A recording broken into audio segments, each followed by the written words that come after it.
ইংরেজি বক্তব্য প্রদান করবে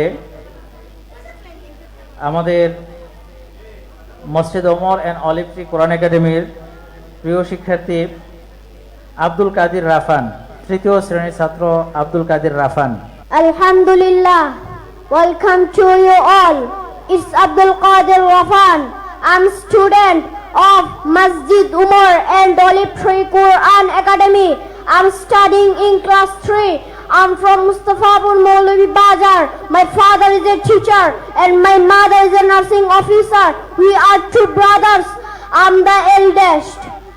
My favorite hobby is reciting the Holy Quran. My favorite teacher is English teacher. I'm happy and proud because I'm Muslim and student of this excellent madrasa. Assalamu alaikum wa rahmatullah.